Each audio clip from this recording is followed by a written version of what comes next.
کہ رہنما احسن اقبال میڈیا سے گفتگو کر رہے ہیں۔ کا کیس ہو تو 1 مہینے میں فیصلہ ہو، عمران کا فیصلہ ہو تو 6 سال فیصلہ نہیں ہوتا۔ اس کی کیا منطق ہے؟ اس کی کیا دلیل ہے؟ یہ وہ NRO ہے جس کے اوپر عمران خان پاکستان پر مسلط کیا گیا ہے، جس کے اوپر عمران خان پاکستان میں سیاست کر رہا ہے۔ تو وہ شخص جو دوسروں کو NRO نہیں دوں گا کی رٹ لگاتا ہے، سب سے بڑا مدر آف NRO تو اس کے پاس ہے، جو فورن فنڈنگ کا NRO ہے، کہ 6 سال سے اس کیس پر مٹی پاؤ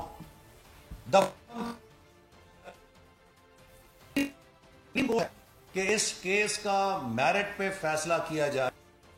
ہم الیکشن کمیشن متعدد بار گئے، چیف الیکشن کمشنر کو مل کر مؤدبانہ عرض کی کہ جناب والا اس کیس کو جلد از جلد نپٹائیں۔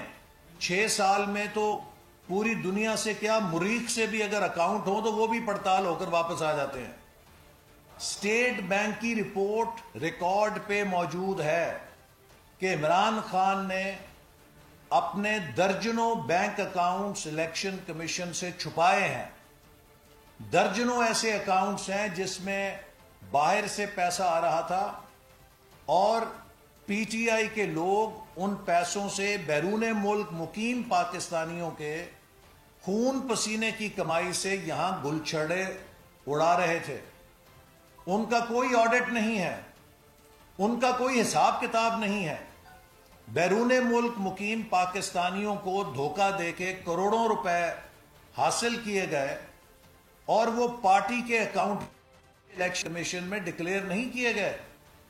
کسی کو نہیں پتا کہ اس پیسے سے کیا کیا گیا ہے۔ اور جب اسٹیٹ بینک نے اس چوری کو پکڑا ہے تو اس چوری پہ مسلسل پردہ پوشی کی جا رہی۔ ہم مطالبہ کرتے ہیں کہ فورن فنڈنگ کیس کا 1 مہینے کے اندر فیصلہ کیا جائے، اور اس مقصد کے لیے 19 جنوری کو PDM کی جماعتیں اور قیادت الیکشن کمیشن کے سامنے اپنے اس مطالبے کا اعادہ کریں گے۔ اسی طرح ہمیں اب یہ بتانے کی ضرورت نہیں ہے کہ نیب کس طرح اس حکومت کا اعلی کار بن کے کام کر رہا ہے۔ ایک کے بعد دوسرا کیس جو اپوزیشن کے خلاف بنایا جا رہا ہے وہ حکومت کے جھوٹ کا پول کھولنے کے لیے کافی ہے۔ خواجہ آصف صاحب کو جس کیس میں پکڑا گیا ہے اس کا فیصلہ سپریم کورٹ سے ہو چکا ہے، اور جس معاملے کو سپریم کورٹ طے کر چکی ہے اس میں اب نیب کا ایک جھوٹا کیس بنا کے انہیں پکڑنے کا مقصد صرف یہ ہے کہ نیب کی 90 دن کی قید کے قانون کا ناجائز استعمال کیا جائے اور اپوزیشن کے لوگوں کو عدالتوں کے چکر میں ڈال کے اپوزیشن کی تحریک کو کمزور کیا جائے۔ ہم ان جھوٹے مقدمات سے گھبرانے والے نہیں ہیں۔ اور میں آپ کو ایک ٹیسٹ کیس دینا چاہتا ہوں۔ 1.5 سال پہلے اس حکومت کے ایک وزیر نے، جو کہ تیز گام کی طرح اپوزیشن کے خلاف کھڑا ہو کے تقریریں کرتا ہے، مجھ پہ 70 ارب روپیہ کک بیک لینے کا الزام لگایا تھا ملتان سکھر موٹر وے پروجیکٹ میں۔ 1.5 سال پہلے میری کارکشی کی گئی تھی کہ میں نے 70 ارب روپیہ ملتان سکھر موٹر وے میں کک بیک لی ہے، اور وزیر موصوف نے کہا تھا کہ ہم GI بنا رہے ہیں، اور یہ کیس ہم اس کمیشن کو بھیج رہے ہیں جو قرضوں کا کمیشن ہے۔ بھئی قرضوں کا کمیشن کرپشن کی تحقیقات تو نہیں کر سکتا۔ آپ 1.5 سال ہو گئے ہیں، JIT کیا جے نہیں بنا سکے آج تک۔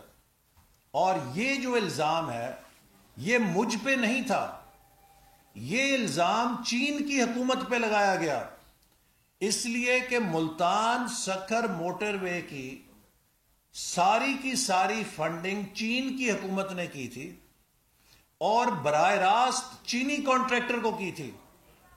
ملتان سکھر موٹر وے کا 1 روپیہ پاکستان کے خزانے میں چین سے نہیں آیا تھا، وہ چین کی حکومت نے براہ راست چینی کانٹریکٹر کو دیا تھا. تو لہٰذا اگر 70 ارب روپیہ میں نے اس میں کمایا تو اس کی دو ہی صورتیں ہو سکتی ہیں.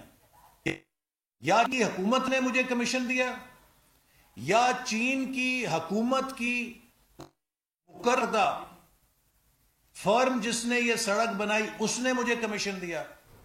اور اگر چین کی اس کمپنی نے چین کے پیسے میں سے مجھے 70 ارب روپیہ کمیشن دیا ہے, تو کیوں نہیں ابھی تک وزیر موصوف نے حکومت چین کو شکایت پیش کی کہ جناب آپ کے پیسے میں سے آپ کی کمپنی نے 70 ارب روپیہ حکومت کے ایک وزیر کو کمیشن دیا ہے, اس کی انکوائری کریں. کیا آج تک وہ پیش کی جا سکی ہے؟ نہیں. ان کا وتیرہ ہے کہ ٹی وی کے اوپر آ کے جھوٹے الزام لگا کے اپوزیشن کی کردار کشی کرو اور اپنی ناکامی, اپنی نالائکی, اپنی بربادی کو اپوزیشن پر الزاموں سے کور کرو, اپنی کرپشن کو اپوزیشن پہ الزام لگا کے کور کرو. کئی دنوں سے میڈیا میں چل رہا ہے کہ ایل این جی کے اوپر 122 ارب روپیہ کا جھٹکا حکومت نے اپنی نالائکی سے, ولفل ڈیفالٹ قوم کو 122 ارب روپیہ کا نقصان کیا ہے. کیا نیب اس کو پوچھ سکتا ہے؟ خواجہ آصف کے خلاف تو گرفتاری ہو سکتی ہے فوراً, میرے خلاف جھوٹا سپورٹ سٹی کا کیس بنایا جا سکتا ہے, شاہد خاقان عباسی صاحب کے خلاف 2 کیس چلائے جا سکتے ہیں. کیا 122 ارب روپے کی چوری جو ایل این جی پر قوم کے سامنے میڈیا پیش کر چکا ہے, نیب نے اس کا نوٹس لیا ہے؟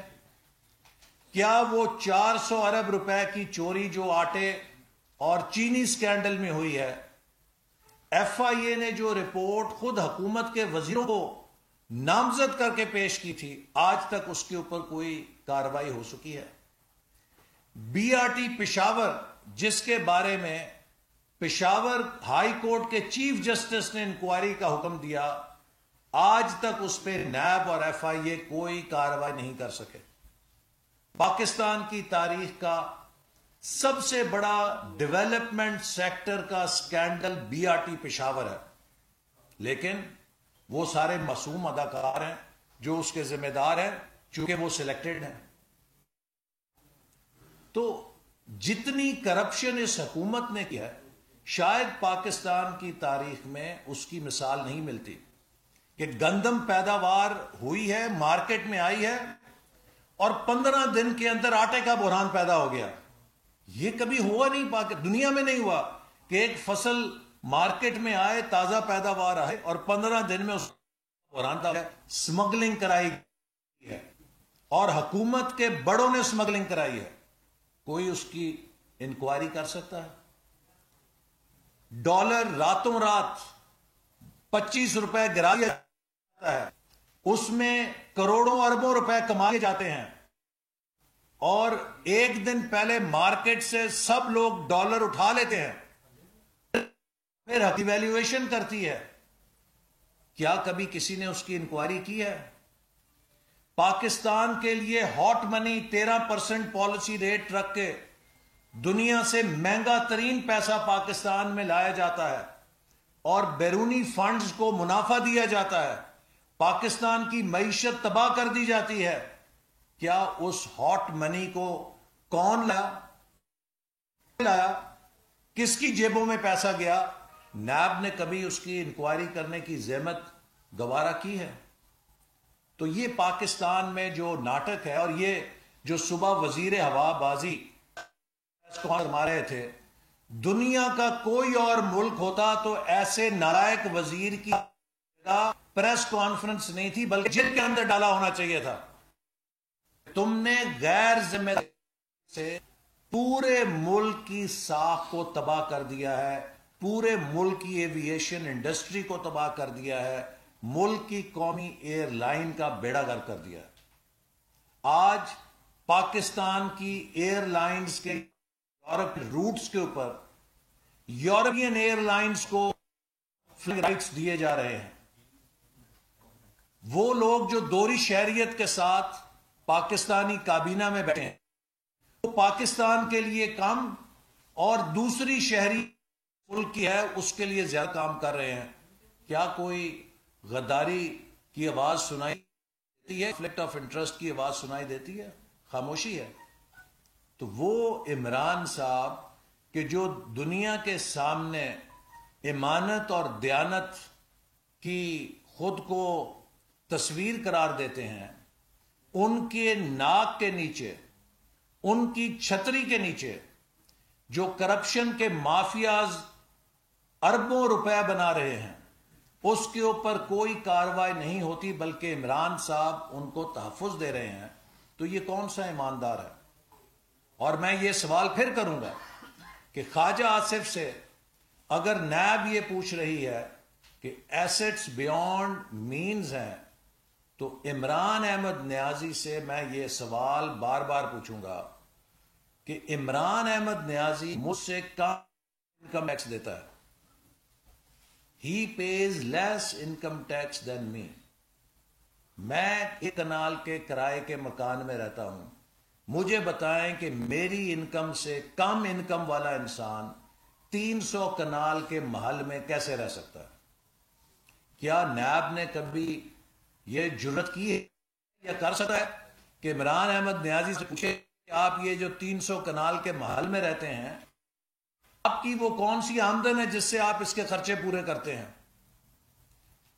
کیا نیب نے عمران نیازی صاحب سے پوچھنے کی جرت کی ہے کہ آپ وزیر اعظم کے اختیارات کو استعمال کر کے اپنی غیر قانونی تعمیر کو ریگولرائز کراتے ہیں اور غریب کے مکانوں پہ بلڈوزر چلاتے ہیں؟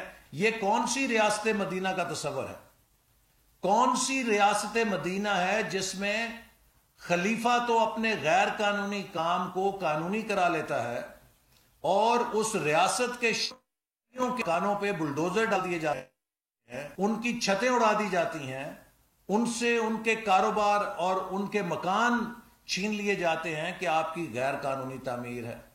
ان کو یہ موقع نہیں دیا جاتا کہ وہ بھی جرمانہ ادا کر کے اپنی جمع کی جو تعمیر ہے اس کو ریگولرائز کرا سکے. تو خلیفہ کا اور قانون ہے، رعایا کا اور قانون ہے. یہ ریاست مدینہ نہیں ہے، یہ ریاست فسطائیہ ہے، یہ ریاست کرپشنیہ ہے اور یہ ریاست عمرانیہ ہے جو عوام کو دھوکہ دے کے پاکستان کو برباد کر رہی ہے. لہذا پی ڈی ایم نے پاکستان کو بچانے کا فیصلہ کیا ہے. چونکہ آج پاکستان کی معیشت ان سے نہیں چل رہی، پاکستان کی سیاست کو انہوں نے منتشر کر دیا ہے، مسلسل محاذرائی کی طرف دھکیل رہے ہیں، پولرائزیشن کی طرف لے جا رہے ہیں. پاکستان کے چھوٹے صوبوں پر محرومی بڑھ رہی ہے اور پاکستان کی خارجہ پالیسی تہس نہس ہو گئی ہے. آج نہ ہمارے وہ ملک جو کبھی مشکل میں ہمارے ساتھ کھڑے ہوتے تھے، سعودی عرب کیوں ہم سے دور ہو گیا ہے؟ یہ وہ ملک ہے جس نے ہمیں اس وقت تیل فراہم کیا مفت جب پاکستان پر ایٹمی پابندیاں لگی ہوئی تھیں اور پاکستان کا ہاتھ پکڑا. یہ وہ ملک ہے جس نے 2013 کے بعد ہمیں $1.5 ارب کی ڈیولپمنٹ منصوبوں کو بنانے کے لیے قرضہ نہیں دیا، گرانٹ دی پاکستان کو. یہ وہ ملک ہے جس میں 25 لاکھ پاکستانی اپنے لیے روزگار کما رہے ہیں اور خطیر ریمیٹنس پاکستان کو بھیجتے ہیں. آج ایسے دوست ملک کو بھی آپ نے دور کر دیا. چین کے اوپر آپ جس ملک نے پاکستان پر اتنا بڑا احسان کیا کہ جب $1 کوئی لگانے کے لیے تیار نہیں تھا اس نے $46 ارب کا خزانہ کھول دیا اور اس میں سے $29 ارب ہم لگا کر گئے. آپ اس کو آج کرپشن کے الزامات دے رہے ہیں. آپ کی کیا خارجہ پالیسی ہے؟ کشمیر آپ نے گنوا دیا ہے اور 5 فروری کو پوری پی ڈی ایم ملک میں کشمیر کا سودا نامنظور احتجاج کرے گی. عمران احمد نیازی کی حکومت کشمیر کے ڈبیکل کی ذمہ دار ہے. یہ سقوط کشمیر کی ذمہ دار ہے چونکہ کبھی بھارت کو جرت نہیں ہوئی تھی کہ وہ کشمیر کی حیثیت کو بدلے، چاہے کوئی بھی پاکستان میں حکومت رہی ہو۔ یہ اس حکومت کی ناکامی ہے اور پاکستان کو خارجی طور پہ معاشی کمزور کرنے کا نتیجہ ہے کہ بھارت شے ملی کہ اس نے کشمیر کو اینیکس کر لیا ہے۔ تو 5 فروری کو پی ڈی ایم پورے ملک کے اندر کشمیر کے بھائیوں کے ساتھ یکجہتی کرے گی۔ احسن اقبال میڈیا سے گفتگو کر رہے ہیں، انہوں نے کہا کہ ہمارا مقصد 70 سال سے جاری غلط نظام تبدیل کرنا ہے۔ اہم خبر ہے